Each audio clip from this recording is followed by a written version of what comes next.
तो लीजिए सुनिए ममता कालिया जी की कहानी तल्ली।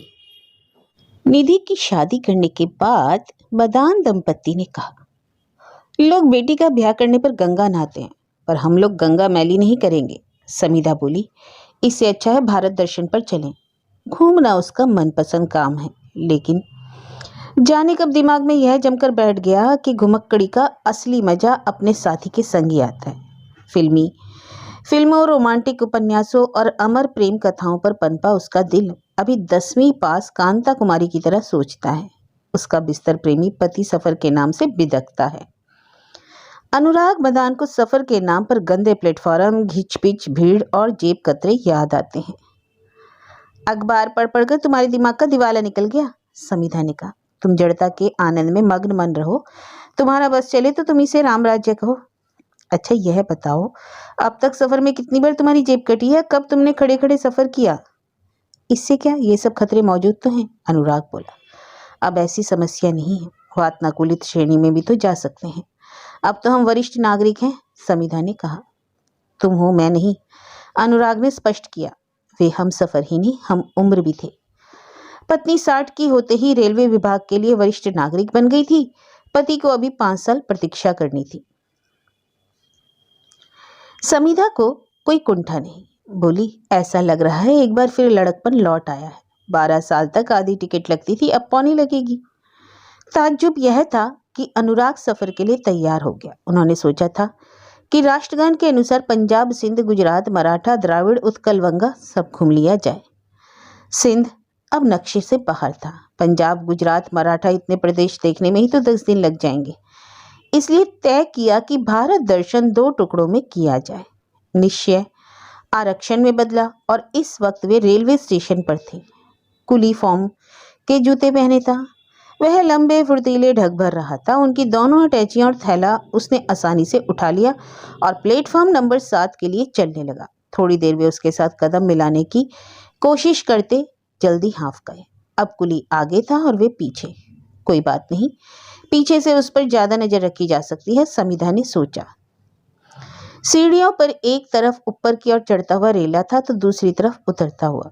भीड़ में सिर ही सिर दिखाई दे रहे थे और सामान के चढ़ते उतरते पिरामिडों की कतारें। थोड़ी देर उन्हें अपनी बदरंग अटैचियां नजर आती रहीं, फिर वे भीड़ में गडमड हो गईं। दोनों की नजरें मिली तो दोनों में ही डर था। क्या तुमने कुली का नंबर पढ़ा था? समीधा ने पूछा। अरे मौका कहाँ दिया, बस सामान उठाकर साबू की तरह चलता बना।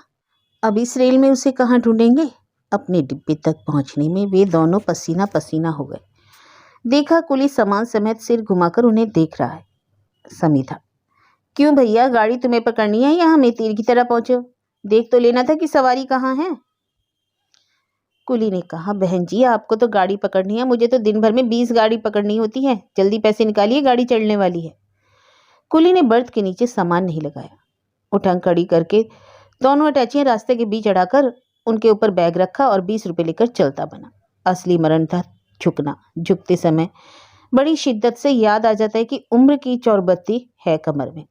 इसलिए ईटीसी चैनल पर लगातार फिल्मी नाच गाने देखकर समीधा भूल उठती। हाय, ये लड़कियां कमर मटकाते मटकाते कितनी थक जाती होंगी।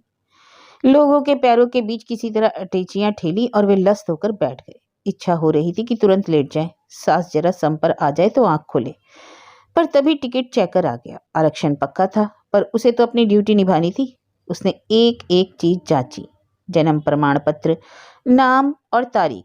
समीधा ने चेकर से कहा, मेहरबानी करके एक बर्थ नीचे की दे दीजिए, मैं चढ़ नहीं पाऊंगी ऊपर। आप खुद किसी से कहकर देख लीजिए ना, कहकर चेकर आगे बढ़ गया। जिन यात्रियों की निचली बर्थ थी वे झटपट लेट गए। उनका लेटना इस दंपत्ति के लिए इस बात की टल्ली थी कि अब आप अपनी बर्थ पर जाकर आराम फरमाइए, गोया यहाँ से हटिए। दोनों ऊपर की सीटों को ऐसे देख रहे थे जैसे वे हिमालय की चोटी पर स्थित हों। फिर अनुराग बगल की पैर सीढ़ी से ऊपर चढ़ गया। चढ़ने के बाद वह नीचे उतर आया। उसने कहा, उतना मुश्किल नहीं है, चलो मैं तुम्हें मदद करूं। समीधा ने कमर से दुपट्टा कसा, चप्पलें उतारी और हिम्मत पहन ली।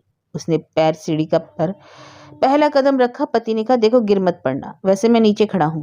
तभी नीचे का बर्थ वाला यात्री अकबकाकर उठ बैठा।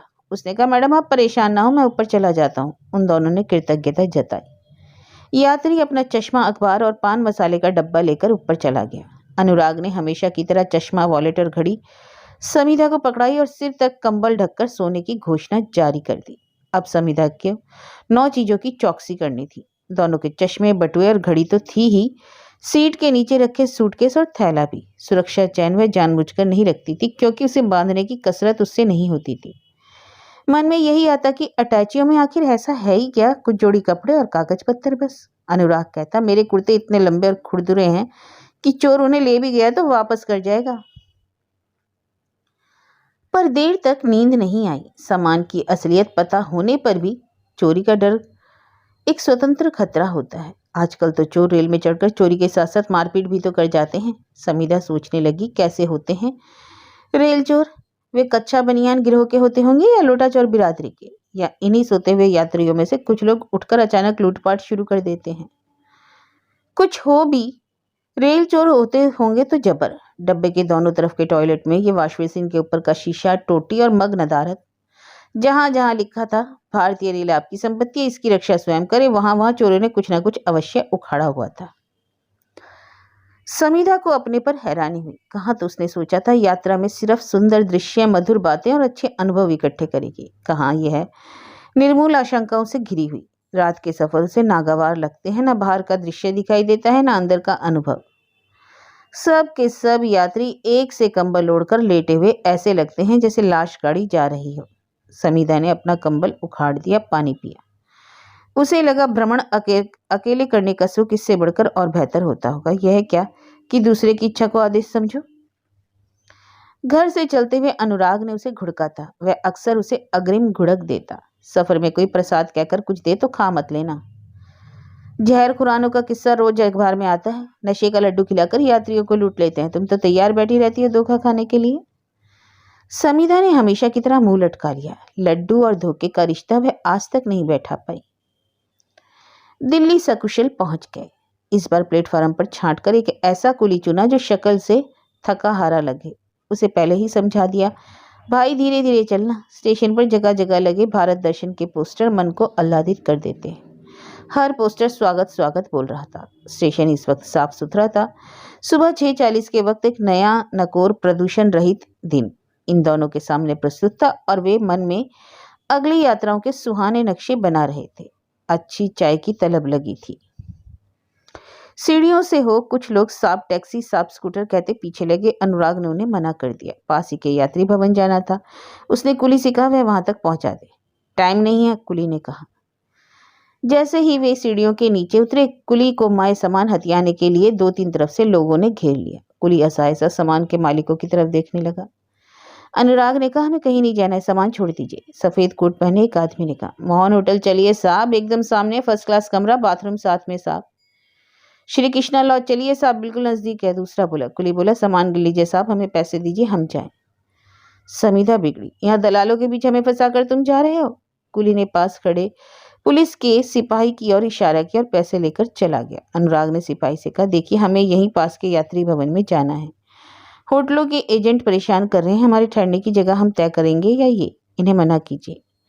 सिपाही ने डंडा फटकार कर सबको भगाया। फिर बोला, आप वहां जाना चाहते हैं तो कोई बात नहीं, पर मैं वहीं से आ रहा हूं, वहां सारे कमरे बुकड हैं, जगह नहीं है।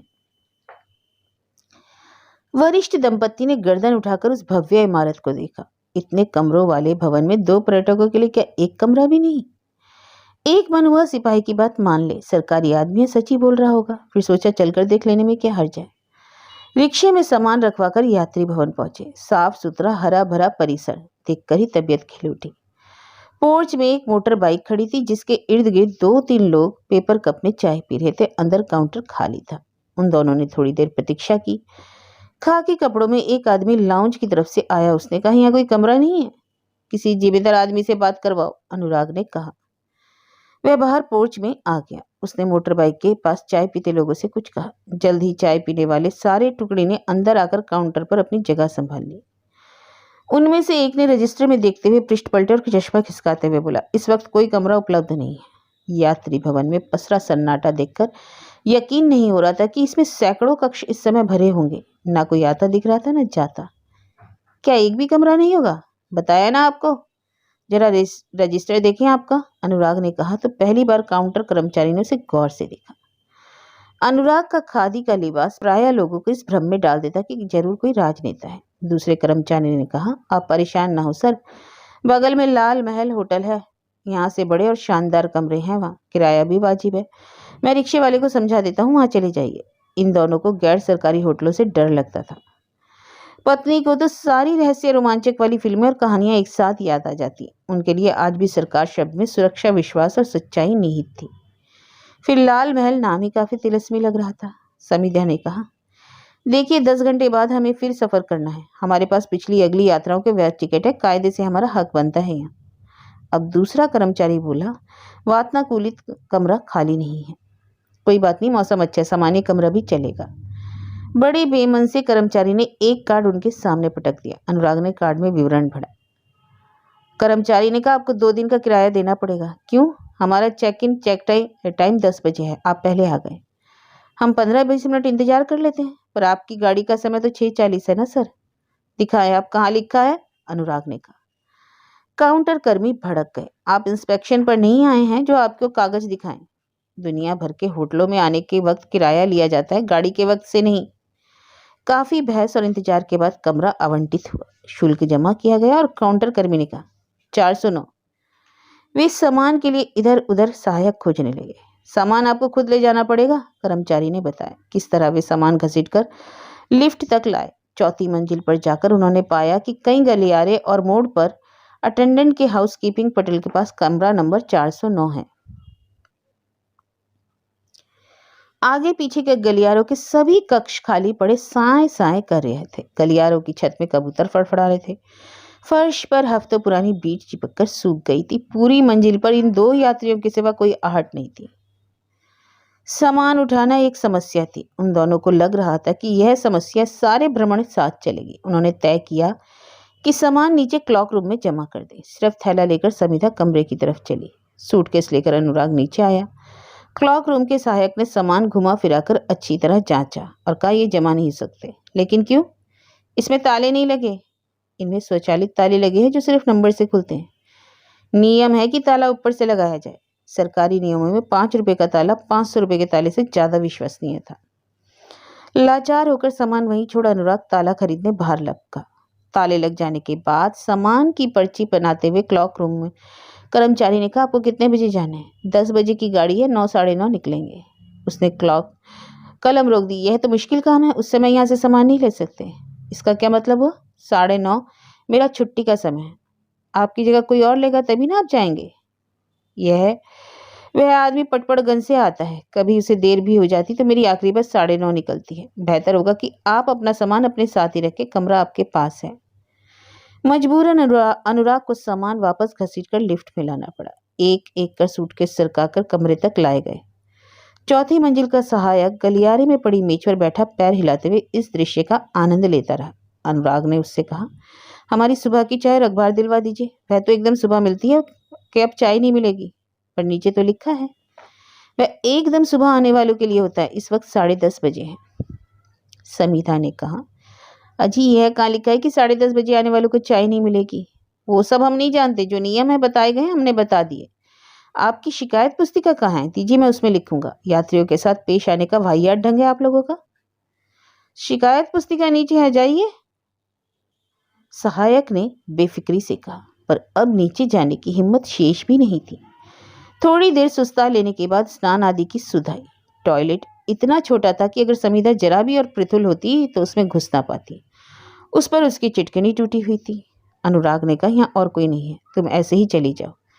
पर समिधा हल्की नहीं हो पाई। कोई दूसरा ना खड़ा हो, फिर भी अपनी एक निजता तो होती है जिसे सुरक्षित रखने में चिटकनी की बड़ी भूमिका होती है। यही हाल गुसल खाने का था। बाल्टी और मग थे, साबुन नदारद। ना चाहते हुए भी सहायक से कहना पड़ा, अभी स्टॉक में साबुन नहीं है। उसने बताया, इससे अच्छा तो लाल महल ही चले जाते। समिता ने झुलन झलाकर कहा। नहाना स्थगित कर फिर लेट गई। अनुराग तो पहले ही सो गया था, उसकी भी आंख लग गई। नींद 3 बजे खुली। जोर की भूख लग रही थी। डाइनिंग हॉल का रुख किया। पूरा हॉल खाली पड़ा था। खाने का कोई चिन्ह नहीं था। बाहर व्यंजन तालिका अपनी घोषणाओं से न्योता कर दे रही थी और अंदर सन्नाटा। पता चला भोजन का समय 2:30 बजे समाप्त हो जाता है। इस वक्त भी चाय का कोई इंतजाम नहीं था। फिलहाल बाहर का रुख करने लायक ऊर्जा भी नहीं थी। भूख प्यास दबाकर वे लाउंज में बैठकर टीवी में मन लगाने का प्रयत्न करने लगे। टीवी के पर्दे पर तस्वीर की जगह सिर्फ धुंधली छायाएं आई थी, आवाज एकदम गायब थी। वहां पोछा लगाने वाले फराज से पूछा, इसका रिमोट कंट्रोल कहाँ है? नहीं है, कोई लेकर चला गया। ऐसे ही चलता है? हाँ, उकताकर उन्होंने सोचा शुद्ध पानी की एक बोतल लेकर पी जाए। डाइनिंग हॉल के सहायक ने कहा, मैडम 10-15 मिनट बाद आइए, अभी बोतलें फ्रिज में लगाई हैं, ठंडी होने पर मिलेगी। काउंटर में से कूपन लाएं? नहीं, पानी कूपन पर नहीं है। सत्कार की सभी संभावनाएं वे टटोल चुके थे। चुपचाप ऊपर आकर तैयार हुए और खाने की खोज में बाहर निकले। स्टेशन परिसर में प्रीपेड टैक्सी लेने की सहूलियत थी। उस छोटे से कक्ष के ऊपर लिखा था, निर्धारित दर से अधिक किराया लेना अपराध है, यात्री यहाँ संपर्क करें। कक्ष के बाहर पर्यटकों यात्रियों की कतार थी। उनमें युवा विदेशी यात्री तो थे ही, खालिस देशी यात्री भी कम नहीं थे। बुकिंग विंडो में पर्ची कटाने वाले की सीट खाली पड़ी थी। उसका पेन मेज पर खुला रखा था, कुर्सी पर कोट लटका हुआ था। किसी ने कहा, चाय पीने गया होगा, अभी आ जाएगा। एक यात्री ने कहा, 20 मिनट से देख रहा हूं, कोई नहीं आया। चाय पीने और पान खाने में तो 20 मिनट लगते ही हैं, किसी ने और राय दी। नियम प्रेमी यात्रियों की कतार लंबी होती जा रही थी। अब वहां टैक्सी चालक, स्कूटर ड्राइवर मंडराने लगे थे। वे धीरे धीरे से मुसाफिरों के पास आकर पूछते उसे कहाँ जाना है, फिर वे एक मुश्त किराए का अंदाज बताते। थकान से लस्त कई यात्री कतार छोड़ उनके साथ हो लेते। उन्हें वाहन में बैठकर ड्राइवर तुरंत दूसरी सवारी की खोज में लग जाता। इस तरह वह एक खेप में कई खेप का किराया कमा रहा था। पीछे से एक सरदार ने कहा, ये दिल्ली तो एकदम दल्ली बन गई है बादशाहों। सब हंस दिए। सबको पता था यहाँ गुस्से और शिकायत का कोई अर्थ नहीं। यह भी पता था कि पूर्व निर्धारित किराए की पर्ची काटने वाला जल्द आएगा ही नहीं, और हो सकता है वह यहीं कहीं खड़ा जग का मुजरा देख रहा हो। भारत दर्शन का शुभारंभ बड़ा संदिग्ध हो रहा था, फिर भी वे हौसला नहीं हारे। हो सकता है आगे जाकर स्थितियां अच्छी हो जाए। फिर दिल्ली उनके नक्शे में सिर्फ पड़ाव था, मुकाम नहीं। इससे पहले भी वे कई बार दिल्ली आए। हर बार उन्हें यही लगा कि यह अंधेर करने वालों का अभयारण्य है। 10 बजे की गाड़ी के लिए वे 9:30 बजे बाहर आ गए। कहीं कोई वाहन नजर नहीं आ रहा था। तभी किसी विदेशी सैलानी को लेकर आई एक टैक्सी रुकी। टैक्सी वाले ने उनसे 350 रुपये की मांग की। सैलानी अपनी गिटपिट जुबान में उससे मीटर कार्ड की मांग कर रहा था। पता चला वह गलती से पहाड़गंज वाली तरफ उतर गया था। वहां से टैक्सी लेकर वह इस तरफ आया, यात्री भवन में ठहर सके। इतनी सी दूरी के 350 कैसे हो गए? अनुराग ने कह दिया। अजी आप चुप रहो जी, आपसे तो नहीं मांगता ना, टैक्सी वाला गुर्राया। सही जगह पर पहुंचा दिया, यह क्या कम है? कुछ देर झिकझिक के बाद सैलानी ने 100 के 2 नोट उसे दिए। मदान दंपत्ति टैक्सी ड्राइवर से कहना चाहते थे कि वह उन्हें सामने स्टेशन तक पहुंचा दे, पर वह तो किराया मिलते ही हवा हो गया।